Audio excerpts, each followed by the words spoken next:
The film begins with our main character, Keith, who works a couple of ordinary jobs during the day, and in the evenings, makes YouTube videos and writes blogs. In his videos and blog posts, he talks about the stock market. He insists that the shares of a struggling company called GameStop will rise. GameStop was originally a company that sold video games and computer accessories. It had branches in almost every city and mall. But as people started shopping online, GameStop's sales collapsed, and its stock value plummeted. Financial experts believed the company was on the verge of bankruptcy. Because of this, major investors began shorting GameStop stock. Shorting means borrowing shares from shareholders and selling them immediately at a higher price. Later, when the price falls, they buy the shares back at a lower cost and return them, pocketing the difference. By doing this, investors profit when a company is failing. But at the same time, shorting pushes struggling companies even closer to collapse, sometimes all the way to bankruptcy. Big investors plan to do exactly this with GameStop. They borrowed and sold large amounts of stock, betting on its downfall. But Keith was convinced the stock would rise. He noticed changes in GameStop's leadership. A wealthy businessman had recently purchased a large stake in the company, which Keith believed could turn things around. Confident in this, Keith told his viewers that GameStop was not as worthless as people thought. He warned that big investors shorting GameStop would suffer massive losses once the price started to rise. Putting his money where his mouth was, Keith invested his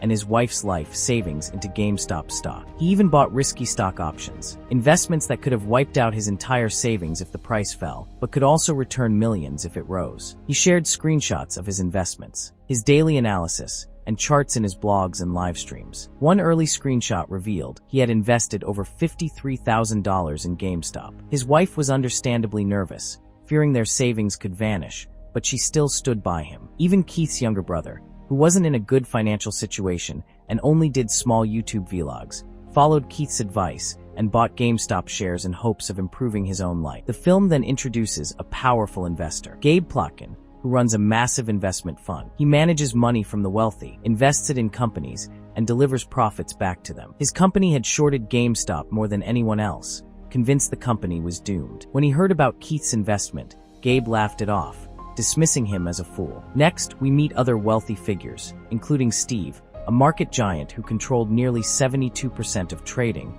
and believed the market moved according to his will. Despite the ongoing COVID-19 crisis, these billionaires were still making enormous profits. On the other side, we see ordinary small investors. A nurse, a single mother working non-stop during the pandemic, was struggling to pay off her home loan. She began following Keith's videos and decided to invest in GameStop, hoping it would help her save her house. We also meet a GameStop employee who barely made sales and faced constant criticism at work. Tired of his dead-end job, he too began investing after following Keith's analysis. For him, this wasn't just about money. It was also about fighting back against a system where rich investors manipulated the market while small investors lost everything. Two college roommates, buried in student loans, also discovered Keith's channel. Believing his analysis, they invested in GameStop, hoping to pay off their debts. All of them used a trading app called Robinhood. It was simple, easy to use, and charged no commission fees, making it popular with everyday people. In interviews,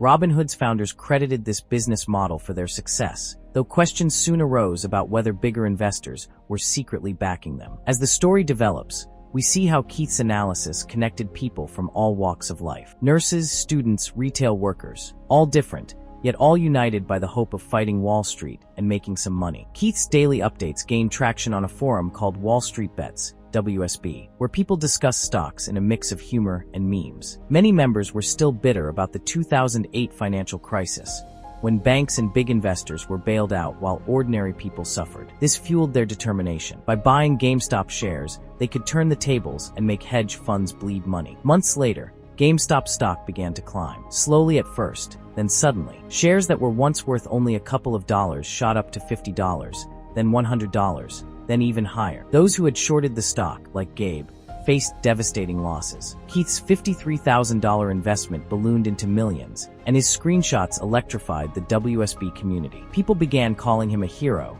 a guru, even a revolutionary. The nurse, the students, and the GameStop employee all saw their small investments grow enough to pay off loans and give them hope for a better life. But Gabe wasn't convinced. He doubled down, shorting even more shares, believing the price would crash again. Instead, the stock kept soaring, $200, then $400. His fund faced billions in losses. To save him from bankruptcy, his wealthy friends, including Ken Griffin and Steve, injected billions into his fund. Meanwhile, Robinhood itself came under fire. With so many users buying GameStop, regulators demanded Robinhood deposit billions in collateral it didn't have. In response, Robinhood controversially disabled the buy button for GameStop shares, allowing users only to sell. Outrage erupted. Protests broke out outside Robinhood's offices. The stock price, which had peaked at $453, collapsed to $140, wiping out many small investors' gains. Robinhood's founders claimed they acted under regulatory pressure, not because of ties to hedge funds. But most small investors didn't believe them. Many saw it as proof the system was rigged. Robinhood's reputation suffered a severe blow. Through all this, Keith went silent for weeks.